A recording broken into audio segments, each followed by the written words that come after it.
This is the Office Manager Diaries, a podcast all about the highs and the lows of professionals in office management around the world. We'll delve into their career journeys and diaries where they'll share their stories, tips for success, and only things office managers understand. Enjoy, and please remember to give us a follow. Hi everyone, welcome back to another episode of the Office Manager Diaries. It's your host Hannah Gray here, and I am welcoming today Lily Martin, who is the Office Manager at Quotacom. Hi Lily. Hello. How are you doing? Good, thank you. Excited. Same, me too. Thank you so much for coming on. We have been trying to organise this for a little while behind the scenes, haven't we? And sickness and children and all sorts have disrupted that a little bit. Yeah, kids always the problem, aren't they? Yes, exactly. And you may hopefully not hear too much, but my voice is still not quite right today because I've been a bit unwell. So yeah, I'm really delighted to have you on and can't wait to dive into this episode with you. So thank you for giving up some of your time to be here with me. We always start by asking you to share more with us about your career journey so far. How has office management found you? Well, I started in recruitment when I was 18 in Brighton. So I didn't really know, like when I came out of college, like what admin was. Like I had no idea to apply for it. And I kind of just fell into the role. So I started like very basically just doing like a lot of data inputting. I was just kind of taught to do like one thing to start with. So I learned how to do that. I was very quick, like, and competent working on computers. And then I started doing like more general admin things. So like formatting CVs, job descriptions, like reception duties, answering the phone, everything like that. So that was, yeah, when I was 18, so about 12 years ago now, which feels like a lifetime ago. And I just started like basically at the bottom, like working quite long hours, like 40 hours a week, and just doing, I think when you're new, you get passed on all the jobs that nobody or people that have been there for a while don't want to do anymore because they're bored of it. So yeah, a lot of data inputting, a lot of like kind of tedious jobs. But to be honest, that gave me like a really solid foundation of like learning everything that I know now because I was just doing things constantly all the time. And yeah, it just gave me a good foundation to what I'm doing now. Yeah, it's funny, isn't it? Because that is that entry level where you are right. You are doing often quite mundane tasks that are very entry and admin level, basic stuff. If you've got it and you're good, you're going to get more essentially, which sounds like what happened to you. Yeah, I think so. It is a really good way to learn. I mean, at the time, it's quite tedious, but I think it really taught me straight away like how to manage a really heavy workload. We had lots of employees across different offices, constant deadlines to meet, working in a really fast-paced role as well, which is, you know, natural in sales and in the recruitment industry. And that just helped me build so many skills, taught me how to work really efficiently, try to not drop any balls, but still like maintain a lot of attention to detail. So it was good, like being thrown in at the deep end, but it taught me a lot.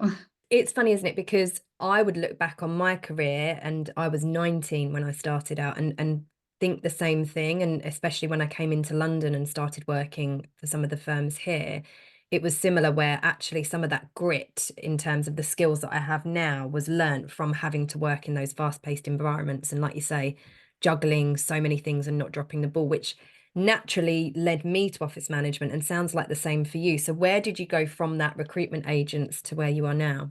That was the first company that I worked at. And then after almost 6 years, I left there. I took 2 years off to have my son. And then I joined where I am now at Quotacom. Again, started quite, it was a bit more casual then because I'd just come back off maternity. I did 3 days a week, just doing the same, like sales admin again, lots of CV formatting, job descriptions, adding things to the website.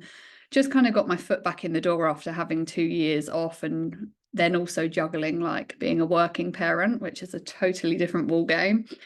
And yeah, so where I am now, I think I'm really lucky. I've had a great boss who has like always encouraged me and wanted me to kind of do more. So I've been able to build up my skills, yeah, and just progressed up to office management. I think a lot of the roles that I did when I first started here, a lot of the general stuff like helping out around the office, making sure that everything's nice and like presentable, and meeting people when they come in. It's kind of a lot of the things that I do now, which is nice because it helped me just build up the confidence in that before I was officially made office manager.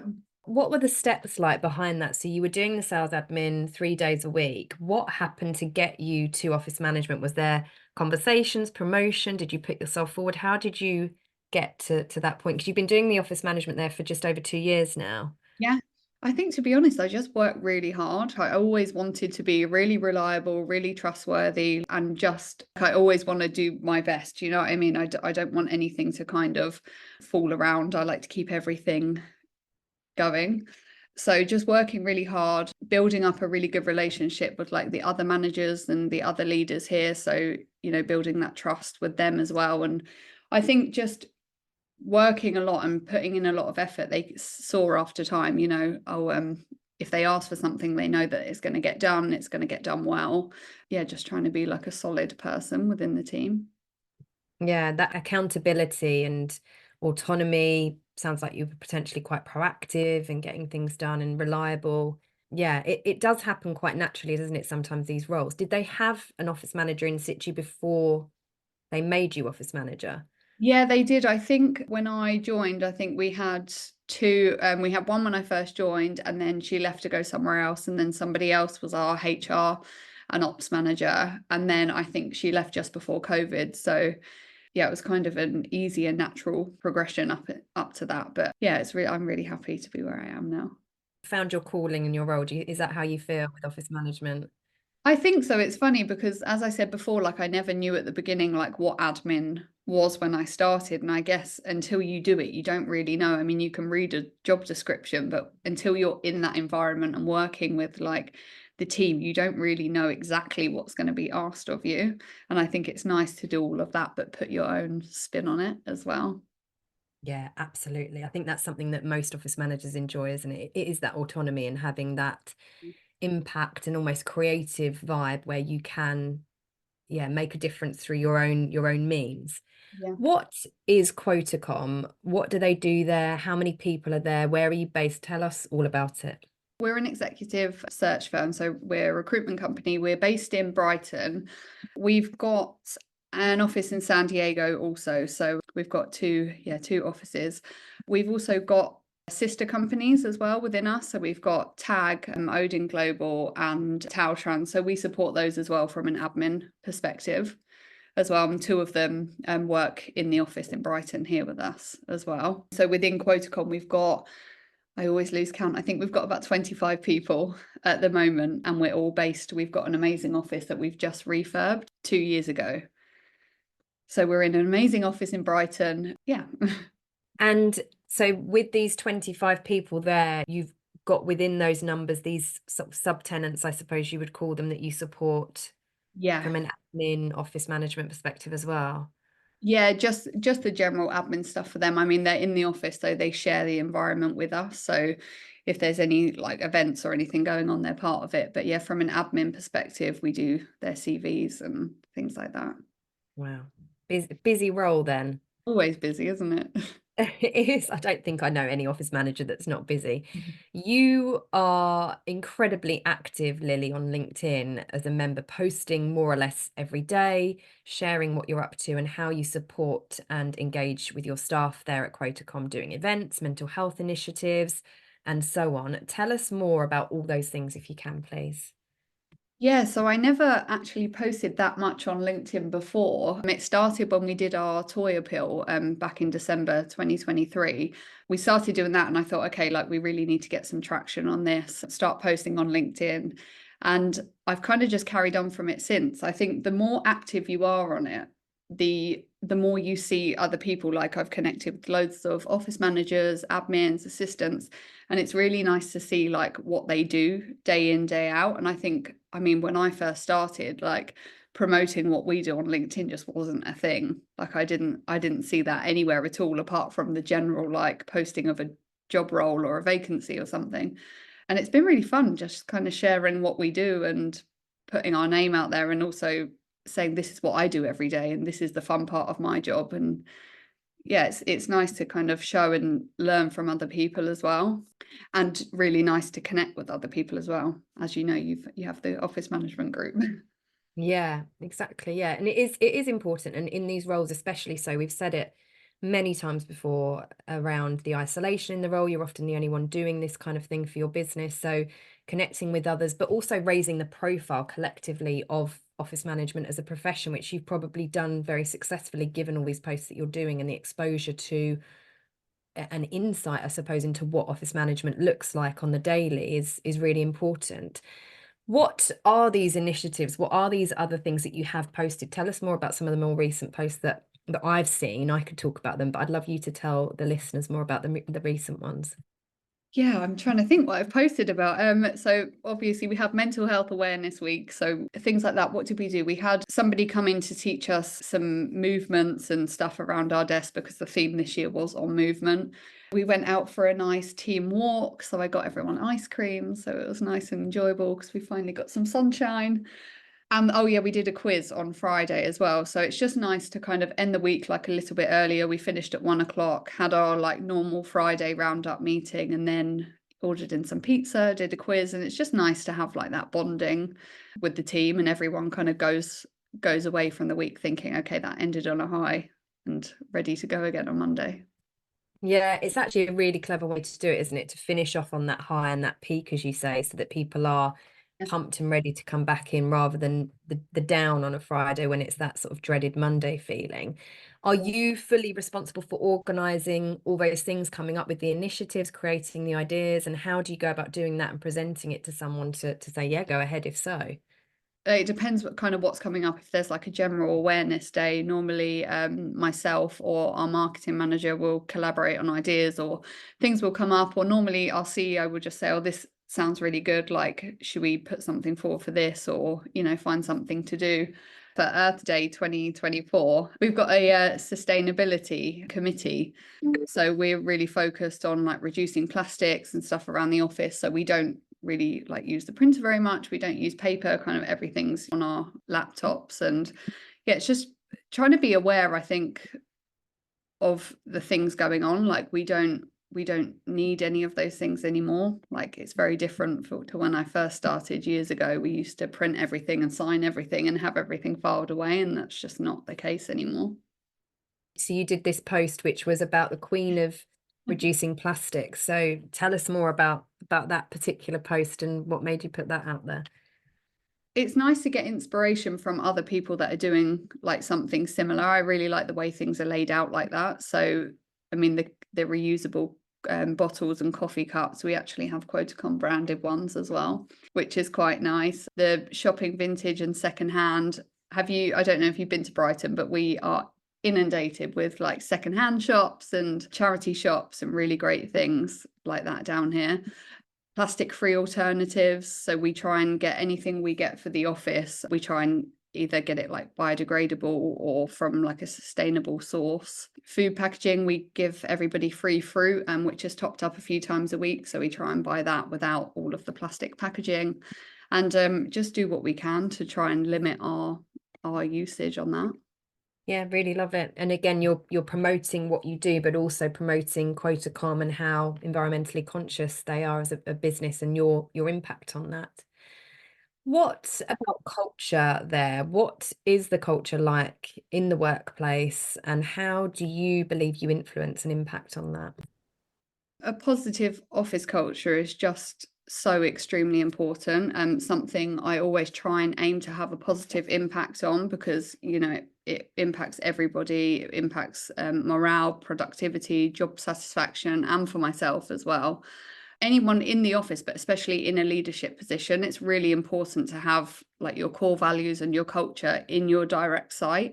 Ours are collaboration, connection, and diversity. And that just kind of gives me and us a baseline of where our focus needs to be and what we need to strive towards. Being mindful that everybody has something going on, and being open and empathetic enough to like listen to that, make sure everyone feels valued and respected and heard.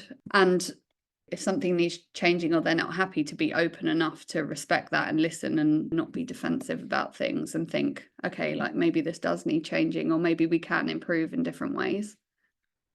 Yeah, having an open mind Yeah. to everybody's got value to add, even if it's not something you take forward, it might inspire something else to happen or another idea. So, and I suppose that's the part of the inclusion part and the collaboration part, isn't it? To make sure you're aligning to those. What for you keeps you motivated in your job and almost gives you that go home at night, satisfied feeling with the day? You've said you're a working parent, very busy home life as well. Are you back to full time now? I'm in the office 5 days a week, but I work part-time hours. Right, okay, yeah. So still the struggle, the mum or parent struggle, but yeah, what does give you that satisfaction when you go home then? I think now, after being in this role for so long, the foundation of my role and the admin stuff that I do, I just do on autopilot now. So I think now I can really enjoy like the little things. Like I love doing the people person things, like company events or the small things like a breakfast spread or celebrating an occasion, Easter things, like for Pride. I just love doing the little things that make people think, oh, that was a really good day, or that was really nice. Just giving people a boost, because it's a tough environment. Like sales isn't easy, recruitment is a stressful job. So just trying to brighten up people's day. And then I love getting the feedback. And when people say, oh, that was really great, like, thanks so much for that. I think that's the most rewarding thing. Yeah, I would agree. It's that satisfaction, isn't it, from seeing the delivery of what you've done or the idea you've created brought to life and how people engage with that idea. Do you find, because I always find this issue where we do events regularly, we have our awards events every year for the Office Management Awards, and we have these exhibitions through the Office Management Show. And every bloody time we host one, everyone says, that's the best yet. This is incredible. And I think, how the hell am I supposed to then better it again for the next time and again and again and keep coming up with something that people go to every single one of them that they can go, oh, this was the best yet, and keep saying it. And I don't really know how we do it, but do you find the same pressure when you come up with, even if it's like you say, the breakfast spread or the event last week for mental health? How do you keep it fresh and keep it so that people stay engaged and people think this was really good, and that pressure almost to keep meeting that expectation bar? Yeah, I mean, I love a theme, so I think that helps. That always gives me like a bit of new inspo if there's like a certain theme throughout the year or things to do. But I think people are just really appreciative when they can see that you're putting an effort into them directly, and that you care and you want to make things kind of a bit special that day or a bit nice. I think people are just really grateful that you're there to help and to just brighten their day a little bit. Yeah, and just showing up for them and just giving them that platform to connect or to consider this or eat healthier or whatever it might be, or have an ice cream and a walk. Yeah. So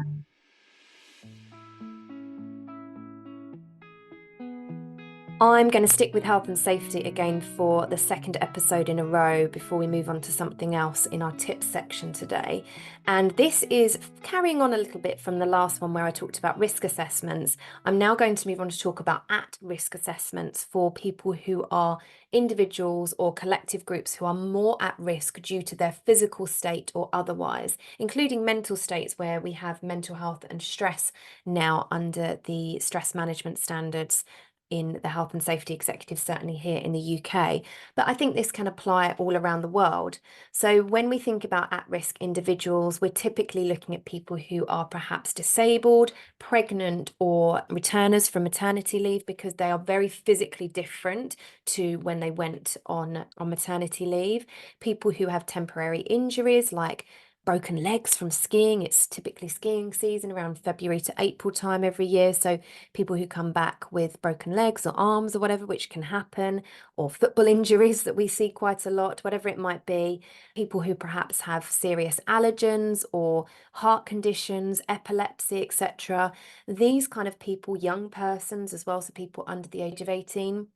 These are generally all people that we consider to be more vulnerable in the workplace because they aren't in what's considered a normal state of us as human beings. And so we have a responsibility acting on behalf of the employer to risk assess them and to consider things like, if it's somebody who is pregnant, let's take this as an example, Do they have adequate support in terms of working at their desk? Do they have support in terms of flexible hours so that they're not traveling in when they are heavily pregnant in the summer, on the tubes and trains getting very hot and flustered, and therefore the risk of fainting, etc., is present? Do they have any particular issues, aches or pains, or medical advice that's been given from a midwife or other healthcare professional that we need to accommodate and do what's called reasonable adjustments for them? And again, much like in last time's tip, I talked about keeping that risk assessment really simple, bullets, high level, not full formal sentences. You need to put down those hazards and the mitigating factors and mitigating actions in order to protect these more vulnerable at-risk people. So at-risk risk assessments, really important to make sure that you are doing those, and again, keeping them on review. So people who are pregnant, for example, you would review them at every trimester, so roughly every 3 months, to make sure that everything is still hunky-dory with them and you are continuing to support them as they continue to experience change in their bodies and grow.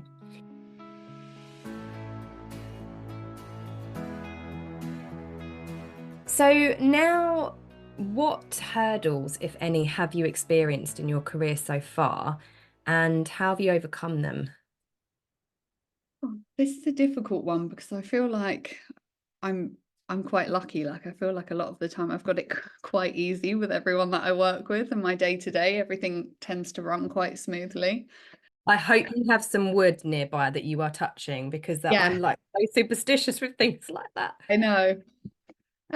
I think all of us in this similar position, there's a thought that maybe, our job's quite basic. I think certainly when I started years ago, like the perception was that we're like back office, like we just do things from an admin perspective that just keep the company running. But I don't think not everybody realizes how instrumental that is.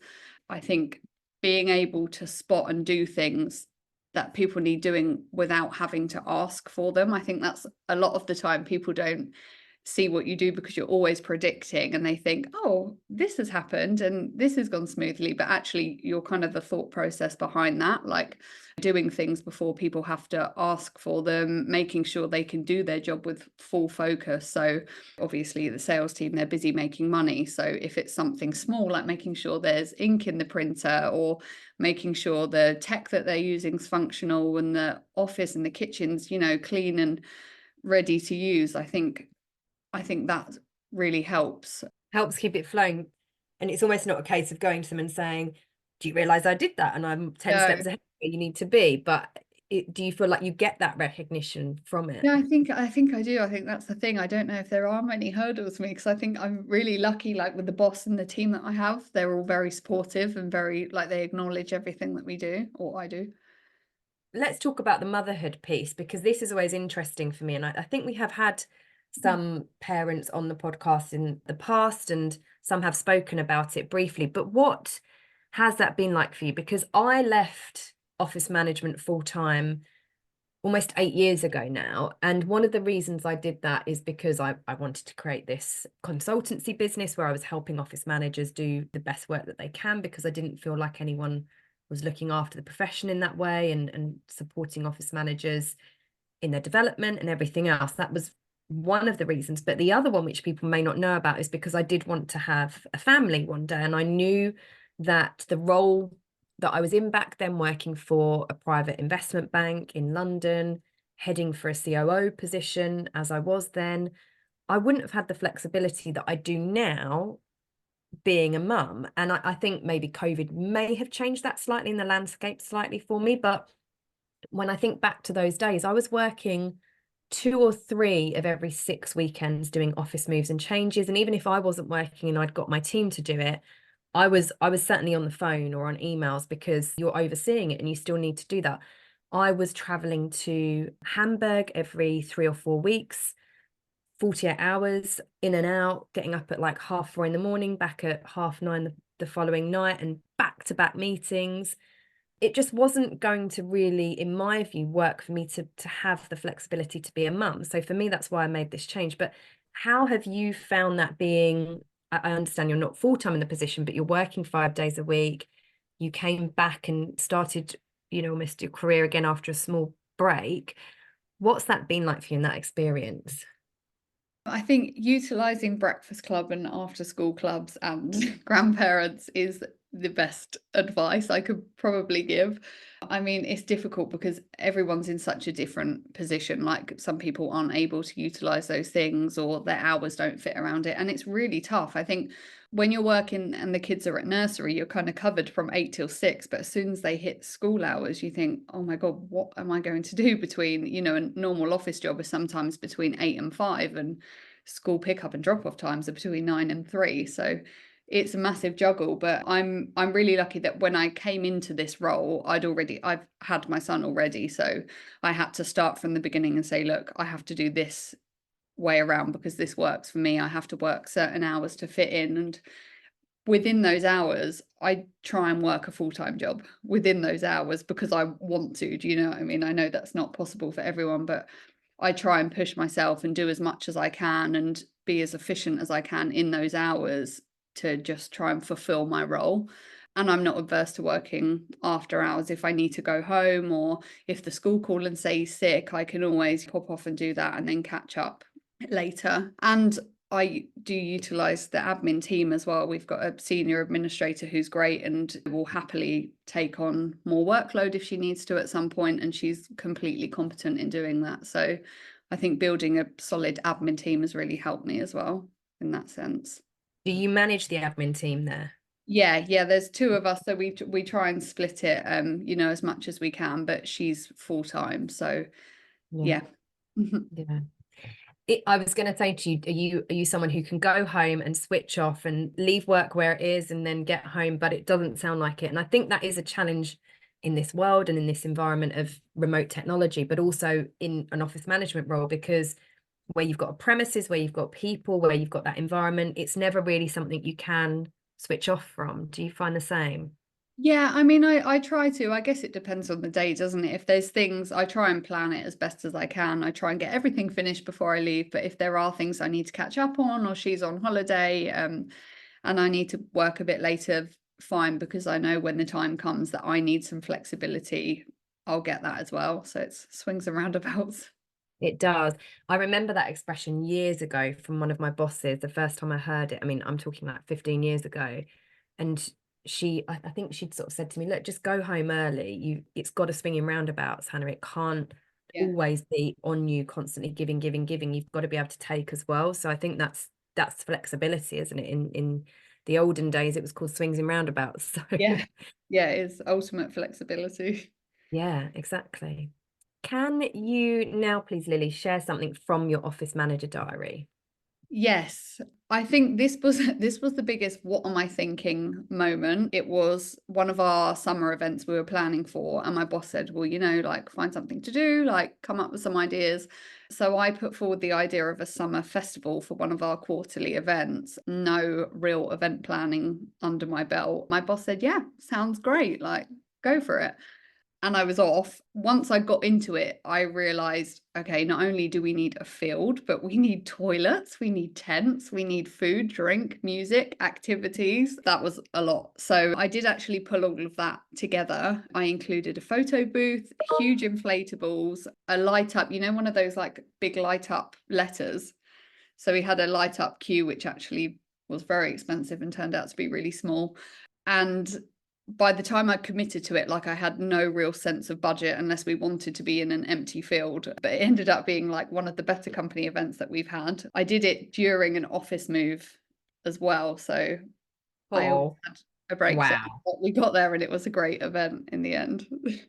Oh my goodness. I know. I Yes. don't know what made me think that I could organize a festival, but But you've done it. I can. So You've done it. I mean, I think we're addicted to challenges in these jobs.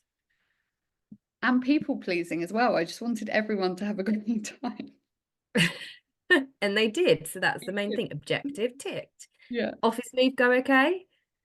Yes, yeah, just about. I mean, we moved from a much smaller office still in Brighton to this new like very fancy, very lovely office. So I remember in the old office we were like dismantling all the furniture, like getting removal companies. It was just chaotic, and then we came here and it was very serene. A lot of it was done for us, it was just trying to get a lot of people and a lot of things from one place to the next all in one piece. But yeah, we got there. I think that was probably my biggest challenge, like from moving into office management was an entire office move. But I've said it before on the pod, office moves are one of my favorite things to do because they are a challenge. You get to know the business inside and out, and it's a real project satisfier for me. Some people aren't so keen, but most people I speak to when they've done them actually really do enjoy them. And yeah, it's an ad hoc piece to your day to day. So finding the time to fit it in somehow in and amongst everything else you do is a huge challenge. So as well as planning a festival, which is just crazy. Will you be doing it again? I mean, I wouldn't mind. I think I'm an ultimate multitasker, like at home and at work. Like I love ticking off a list. Like I'll write a list. My diary is really organized, but then I like to complete a million things at once. I guess that's what being a parent teaches you as well when you have to be a working parent, you've just got to crack on and get it all done. Yeah, just show up and crack on. Are there any top tips that you would share with people listening who perhaps want to get into office management, how they can make that move in and excel in the role early on? I think the biggest thing for me is communication. Like that really is key when you're working with so many people and so many different teams. Like aside from building like a solid foundation of the basic things, I think being able to communicate, being clear and concise, and being able to speak to directors, CEOs, people in leadership positions, I think that's one of the main things. Working on your communication skills is massive, and if things go wrong or if there's a build up of things, that really avoids like tension and helps productivity. And what would you say those basic things are as well, if I were to press you? Because some of our listeners may be like, well, what would you consider the basics to be? I would say the basics for me of, I don't know about you, but starting like before you're an office manager, like starting in that admin role, for me, the basics is the admin role. So making sure that, I mean, specifically in recruitment, if you're learning how to use like Word and Excel, that you're proficient on those because you're using them day in, day out, being familiar with the platforms that you're using. Just so that if anybody says to you, I've got a problem, I can't do this, you're like, no worries, I've got it. Make yourself the go-to. Yeah. Very good. Talk to me more now about your events and this charity work at Quotacom. What's your involvement? You've mentioned this toy drive, which is really how I noticed you, being honest, on LinkedIn, because you said that's the first time you were posting. I think we've been connected for a while before then, but that was, there was so much going on and it looked incredible. It was this sea of toys, literally. But let me not spoil it. I'll ask you to share more about that project specifically and any other events that you do. We took over that last year, and to be honest, it's terrifying at first. When you start something like any charity project, you really want to do well. We do lots of charities like throughout the year. We support a lot of charities. We've done like skydives and abseiling off the I-360 and all things to raise money, but this was definitely like our biggest project so far, and to me the most meaningful, because it's for children in Brighton and Hove, underprivileged children. And the people we work with basically have a list of children from social services or the council, and they're kids that genuinely wouldn't get a present for Christmas if we didn't help out. So I think being a parent, that one for me like really stuck in my heart, and I thought, okay, we really need to do this as well as it's been done before. So every year, obviously with cost of living and everything going on, the number just goes up. So I think there were over 800 children on the list this year, from babies to teenagers, that if we didn't help out, they just wouldn't get a present. So it's terrifying to start. I remember the first week we started, we had £40 of our £10,000 target. And I just remember thinking, how on earth are we going to do this? So yeah, I started posting on LinkedIn more, and just trying to, get some attention, some traction with it. And I think as soon as you say you're doing something for children, for charity, like the community, our clients, candidates, people around us, like other companies in Brighton and Hove, were just incredible and so willing to help. And then as soon as you get that momentum, it just like took off. So we hit our £10,000 target. every single child on the list got a present, including some schools that weren't on the list, but they called my contact and said, we've got some people in the school, like they're not going to get anything this year, can we come to you as well? And we managed to fulfill those as well. So just the most rewarding thing, and we will be doing it again this year. Do you know what I kept thinking? And now I know your office size as well, because I was thinking maybe this is like a massive office because the space that those toys took up So many toys. was mental. Yeah. Yeah. Me and our admin Clarissa, we were physically getting the toys as well. I think that's the thing, like that's what I was trying to say on LinkedIn, is we're not just raising money and you're not going to see it. Like we are ordering every single toy that comes in, we are trying to find the best deals, like trying to cover all of the age range and genders and interests.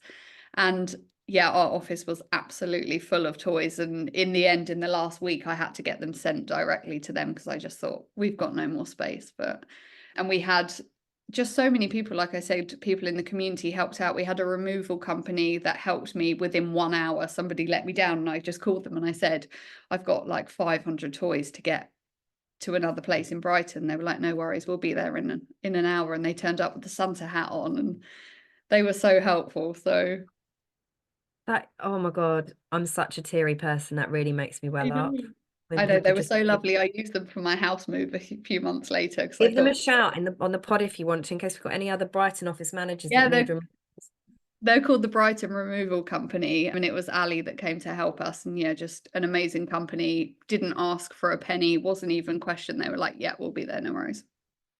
In the rain. in the rain as well, in a Yeah. Santa hat in the In rain, I know. tracking 500 toys to charity. Wow. It must have been such, like you say, especially as a mother, it must have been such a wonderful project to be part of and to see. Did you get any feedback from the children, or did you get any updates on the impact it had? No, so the communication with the children is like completely confidential, but the contact who arranges all of the social workers and the other people that actually physically take the presents to the kids, they just said they were delighted, and she was crying. She called me and she was like, "We've got every single kid. Like, thank you so much. Without you, we just wouldn't have done it." It's just the best feeling. Yeah. Do you know what's funny as well? I'd probably be, having seen all the photos building up week after week that you shared on LinkedIn at the time, I'd have probably been, because I'm a bit of a spoiling mum and I just give Yeah. him way too many toys. I've tried to pull it back this year and last year, but I'd have been like, oh, that'd be a good toy for him and that'd be a good toy for him. Did you have that same temptation with your son? Yeah, I think to be honest, it's what's really nice is that I mean I'm the same. I'm an absolute like spoiler mum, and I just want to buy and provide everything. But because I basically spent some of November and the entire December ordering toys off of Amazon and really got my shopping fix, I was totally shopped out by the end of it. I thought I'd never need to buy anything again. No toys for you, some for Yeah, Christmas. That's yeah, I found them out. it. I'm done. You've already mentioned about the people side and that satisfaction when you get home at night, seeing them enjoy the events you do and interacting and everything. What else do you enjoy perhaps the most or just as much about your office management role, and why? Yeah, the people is definitely the number one. I think I really like the learning side as well. I've had the opportunity here to do a HR course. I'm about to do another one, and just being able to upskill and learn new things myself as well. I was relatively young when I started in the industry, and I'm 31 now, and it's nice to think that I still have a lot of learning and different things and different avenues ahead of me as well.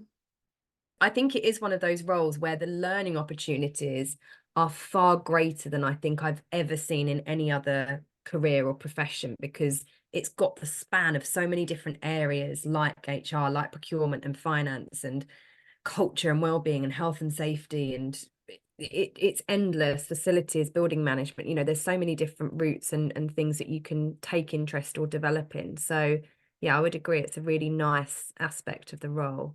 Yeah, I think if you're willing to get involved in all of those things as well, like the opportunities are kind of endless. You can, I think that's another thing I love about our job is that you can get involved in so many different things.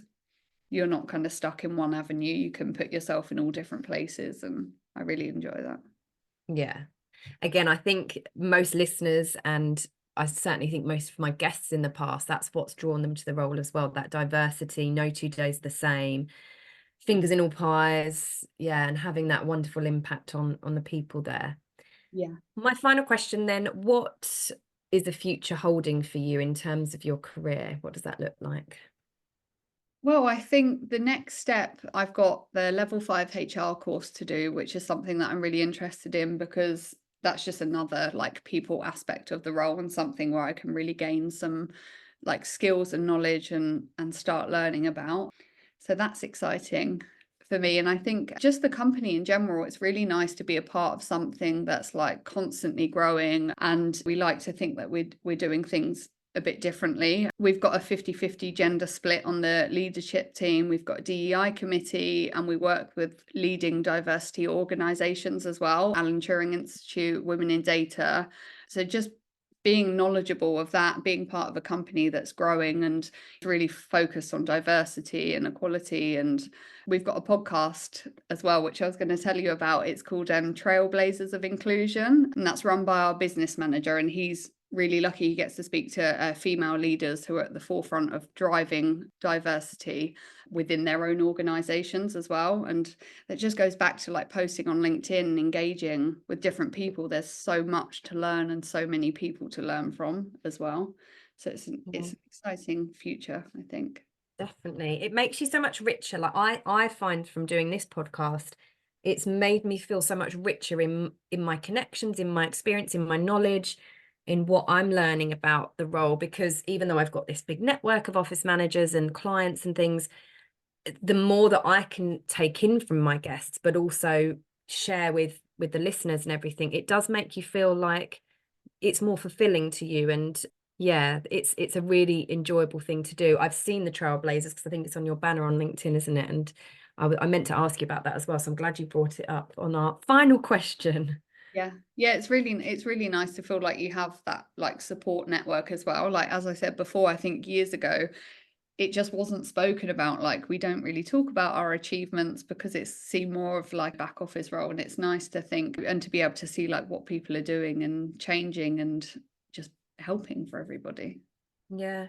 It's one of those where it's just kind of get on with it, wasn't it? You just need to get on with it. Don't make too much fuss, don't make too much noise, under the radar. And actually, I love the fact that this profession has got its platform, has come up the ranks in terms of popularity in the profession and the numbers, but also in the recognition that it's getting. So Yeah, me yeah, too.